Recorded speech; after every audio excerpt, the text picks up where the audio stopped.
Shalom, Shalom. And the start was always by giving all praise to Yahweh, Shem Shai, double honors to Apostle GMS, and notice he buzz are doing the work in truth, war, sincerity. Now, as you can see here, I've searched for leprosy, and I can assure you that this isn't leprosy according to the Bible. So, in this edition of the FAQ, I'm going to be answering the question, what is leprosy? Because this isn't it. I'm not a biologist, but by looking at, if I just showed you that picture, you'd automatically assume that was a cancer of some sort. But then in other places, it looks like a flesh-eating disease. Whether that was amputations, I'm not too sure. Whereas in other places, it looks like what am I looking for? Like a severe form of arthritis. But this is the most correct. This is from YouTube, so this is probably one of the brothers. You know, I don't know if he's right. History Channel is one of the GMS brothers, but that's the closest answer to what leprosy actually is, right? So we close out and we get into scriptures. We open Numbers 12 and 10. It says, "And the cloud departed from off the tabernacle, and behold, Miriam became leprous, white as snow. And Aaron looked upon Miriam, and behold, she was leprous." And so I'm basically showing you that having white skin is leprosy. Now you have clean lepers and you have unclean lepers.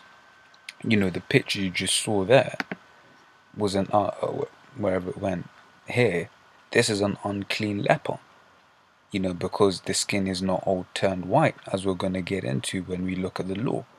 But you so-called white people are clean lepers, unless you're blonde, right? So it says, Leviticus 13 and 12 says, "And if a leprosy break out abroad in the skin, and the leprosy cover all the skin of him that have the plague, behold, from his head even to his foot, wheresoever the priest looketh, then the priest shall consider, and behold, if the leprosy have covered all his flesh, he shall pronounce him clean that hath the plague. It is all turned white. He is clean." So like I said, once again, you so-called white people are clean lepers. But when you jump down to the 30th verse, the scriptures say this, says, "Then the priest shall see the plague, and behold, if it be in sight deeper than the skin, and there be in it a yellow thin hair, then the priest shall pronounce him unclean. It is a dry scale, even a leprosy upon the head or beard." Right, so when you look at it,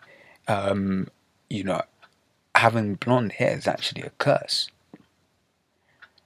Because it means that you're an unclean leper. And here it is, our women are dyeing their hair blonde, and putting all kind of crazy chemicals to dye their hair blonde, as such, to emulate something that isn't even clean. Because a so-called white man and has portrayed himself and his woman to be the the beautiful, the beauty in the earth, man. In China and all of them places there, man, it's big business making yourself and look like a white woman. But slowly but surely you're seeing that now. The tables are turning back to the way it should be. All of a sudden, having a big bum, that's desirable now. Because people have realized that this so-called white woman's flat ass is nothing to be desired. But ultimately all it is at the end of the day is that the so-called white man is a natural born homosexual, which is, he likes men. So that flat ass reminds him of a man. That flat ass and flat titties remind him of a man. Big lips, for instance. Now you have Kylie Jenner, that's a big thing.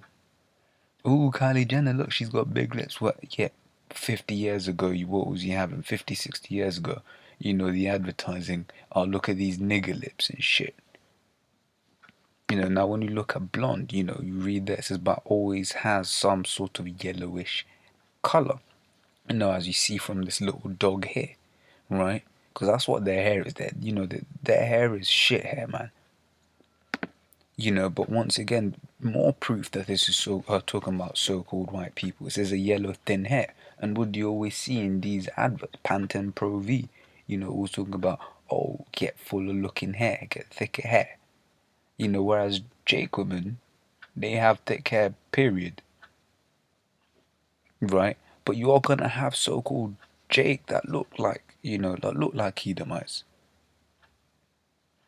You know, when you look at pictures of this geezer here, at times you just like, damn, this guy here is you think just saying him, you might mistake him for a so-called white man. You certainly mistake this kid for a so-called white boy, but that's his son. I mean, I don't know if that's the same kid because I know she's got a son with another baller, I believe. But even just there, look at that. You'd say, what's he doing with that kid? You look at that kid at daycare, you be like, damn, I don't want my kid playing with that Edomite. Because at the end of the day, it's all spiritual, and this is proof furthermore, man, that, you can't just look at a so-called white person, and say that's an Edomite. You have to be spiritual about it because, like I said, this here, if that's his legitimate son, he's a Jake. Which is why when we say, Irish people, some of the Irish, we don't have a blanket covering on saying, are you Irish? You're a Jake. We say some Irish people are Jake. And this is why. If you look down, dad, son, grandson. So you went from dark to Edomite looking in 3 generations. So how difficult is it to understand? And we have photo evidence of this stuff. But like I said, you're gonna have Jake that have leprosy. But it is what it is on this side, man. That's just a tribulation you're gonna have to deal with. And that's a demon that some brothers are gonna have to deal with. But the scriptures say the spirit beareth witness with our spirit. So you brothers coming in, especially younger brothers, that are dealing with that leprosy demon, man. At the end of the day, man, if you're in the camp, then the brothers have read your spirit and said, actually, no, this guy's cool. And this guy's one of us. This guy's a Jake. So with that, I'm going to say shalom.